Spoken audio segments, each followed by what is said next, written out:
Hi friend, this is Vipin. Welcome to Guruji maker. तो friend, आज हम लोग बात करेंगे केबीएस पीआरटी इंटरव्यू से रिलेटेड क्वेश्चन के बारे में, जहां पर हम ये डिस्कस करेंगे कि जो इंग्लिश के कुछ वर्ड जिसकी स्पेलिंग हमसे पूछी जाती है इंटरव्यू में और अभी तक जो पूछी गई हैं या जो पूछी जा सकती हैं उसी के बारे में डिस्कस करेंगे। अगर देखा जाए तो इसका कोई सिलेबस नहीं है कि इसी पर्टिकुलर इस रीजन से या इस टॉपिक से ये स्पेलिंग जो भी वर्ड पूछे जाएंगे ऐसा कुछ है नहीं। बट आप कुछ चीज़ें ध्यान में देंगे तो आपको चीज़ें समझ में आएंगी कि स्पेलिंग कहाँ से पूछते हैं। ठीक, देखो यहाँ पे आपको समझना होगा क्योंकि इसका कोई फिक्स सिलेबस है नहीं, ना कोई क्राइटेरिया कि हाँ इसी के बीच में पूछा जाएगा। बट होता क्या है, एग्जामिनर या इंटरव्यूअर जो होते हैं वो क्वेश्चन हम ही से पुटअप करते हैं। हम ही से पुटअप करने का मतलब है हमने जो इंट्रोडक्शन में कुछ वर्ड ऐसे बोले जो उनको लगे हाँ ये टिपिकल उसका पूछ लेंगे।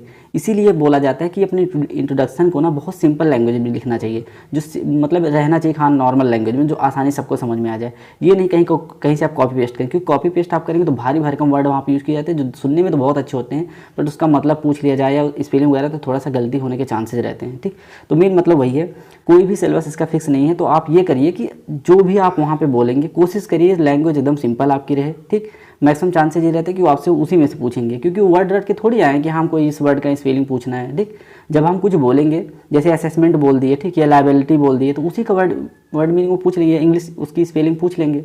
ठीक, तो ये चीज़ आपको समझ रहा हूँ। तो उसी से रिलेटेड हमने यहाँ पे कुछ वर्ड दिए हैं, जैसे ग्रामर हो गया। अब मैं यहाँ पे स्पेलिंग आपको एक एक नहीं बताऊँगा, बस मैं बोलता चल जाऊँ क्योंकि टाइम मैं ज़्यादा इस पर नहीं लेना चाह रहा हूँ। असेसमेंट हो गया, अचीवमेंट हो गया, समेटिव हो गया, पेडागोजी हो गया, सूटेबिलिटी हो गया, ब्यूटीफुल हो गया, एजुकेशन हो गया। अब देखो ये वर्ड मैं क्यों लिया हूँ, क्योंकि जब आप बायोडेटा देंगे तो वहाँ पे अचीवमेंट रहता है। ठीक, आपकी स्पेशल अचीवमेंट, उसमें से ये पूछा जा सकता है। तो ये सब चीज़ ध्यान दीजिए। असेसमेंट पूछा जा सकता है तो असेसमेंट की स्पेलिंग पूछा जा सकता है। इंग्लिश वाले अगर आप उनसे कहेंगे आप हमको सर ग्रामर पता है तो ग्रामर की स्पेलिंग पूछ सकते हैं। ठीक, suitability for the post biodata में लिखा रहता है तो उसको पूछा जा सकता है। एजुकेशन इंपॉर्टेंट है, पूछा जा सकता है।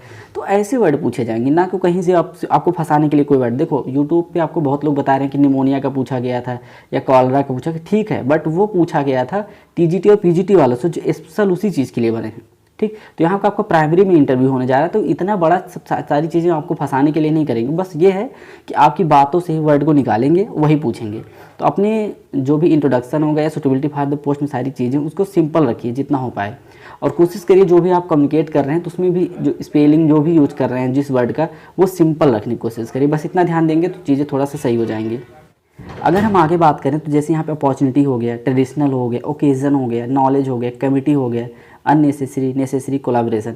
अब देखो इस वर्ड का भी यूज जैसे होता है ना कि आप बहुत लोग अपने इंट्रोडक्शन में चीज़ डालेंगे कि thanks for giving me opportunity to introduce myself, तो अपॉर्चुनिटी की स्पेलिंग वहाँ से पूछी जा सकती है जो थोड़ा सा टिपिकल होती है, देख सकते हैं आप। ठीक, ट्रेडिशनल ये वर्ड यूज होता है आपके इंटरव्यू कहीं भी आ सकता है, ओकेजन आ सकता है, नॉलेज का कमिटी होता है। देखो मैं केवी कल्चर बताऊँ तो वहाँ कमिटी अगर आए तो हो सकता है आपसे कमिटी की स्पेलिंग पूछ लें। ठीक, अननेसेसरी नेसेसरी थोड़ा सा टिपिकल होता है, पूछा जा सकता है। तो वही चीज़ें मतलब मैं यहाँ पे डाला हूँ जो सच में पूछी जा सकती हैं आपसे। बाकी इसका कोई भी लिमिटेड मतलब स्पेसिफिक एरिया नहीं है कि यहीं से पूछा जाएगा।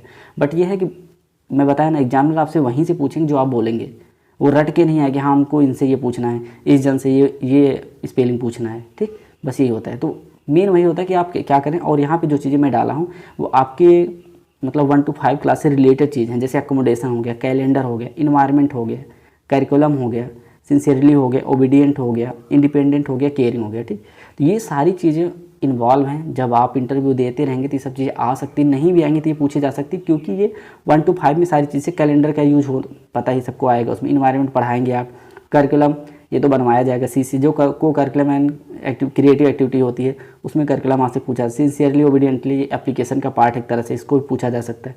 इंडिपेंडेंट थोड़ा सा टफ होता है बताने में, तो हो सकता है इसको पूछा जाए। ठीक, केयरिंग देखो इसकी स्पेलिंग थोड़ा सा लगता है कि हाँ कुछ और होगा लेकिन ये होती है। ठीक, इसी तरह अगर हम बात करें तो फैमिलियर हो गया, परफॉर्मेंस हो गया, एनुअल हो गया, ओकेजन हो गया, साइकोलॉजी हो गया, डेवलपमेंट हो गया, ऑर्डिनरी हो गया, एक्सेप्टेबल हो गया। अब मैं बताना हर एक वर्ड का मतलब है, मैं स्पेलिंग नहीं बताऊंगा, आप देख लीजिएगा स्क्रीनशॉट लेके। यार सबको मैक्सिमम चीज़ें पता ही होंगी यार, मैं बस बता रहा हूँ कि ऐसी चीज़ें पूछी जा सकती है। ऐसी क्यों? क्योंकि ये सब चीज़ें कॉमन है, मतलब आपके 1 to 5 में चीज़ें, जैसे परफॉर्मेंस चीज़ें होता है ना कि बच्चों को परफॉर्मेंस बताने के लिए, तो आप परफॉर्मेंस कहीं यूज़ किए वर्ड में और फटाक से पूछ लेते, तो ये चीज़ ध्यान दीजिएगा।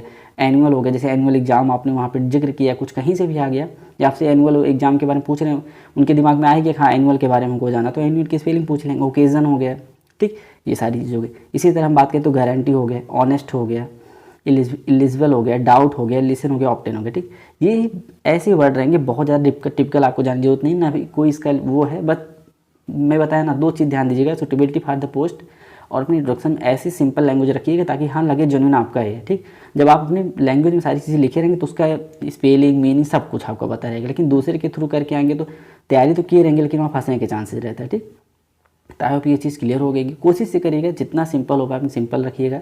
बाकी ये सब चीज़ें पूछी जा सकती हैं, ऐसा इसलिए क्योंकि ये सबका यूज 1 to 5 में होता है, तो हमने वही चीज़ें बताया। अब मैं यहाँ पे बताऊँ को निमोनिया, कॉलरा, इस कोई मतलब नहीं यार, ये थोड़ी पूछा जाएगा, ऐसे थोड़ी होता है। और वो जो पूछा गया था स्पेसिफिक सब्जेक्ट उनका सिर्फ और सिर्फ इंग्लिश का है, तो उनसे बिल्कुल पूछा जा सकता है सब चीज़, तो आपको वहाँ फंसाया नहीं जाएगा।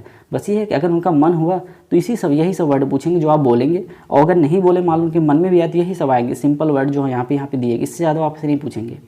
ठीक, आई होप ये चीज़ें क्लियर होगी। कल शाम को हो सकता है मैं कल शाम तक या आज सुबह, कल सुबह कोशिश करूँगा कि मैथ के जो कुछ फार्मूले आपसे पूछे जा सकते हैं क्लास 1 to 5 में, उसको डिस्कस करूँगा। ठीक, कोई भी कन्फ्यूजन आप कमेंट बॉक्स में पूछिए। और सच में यार वीडियो अच्छी लगी प्लीज़ लाइक किया करो यार, और चैनल को सब्सक्राइब भी कर लिया करो। ठीक, थैंक यू, जय हिंद।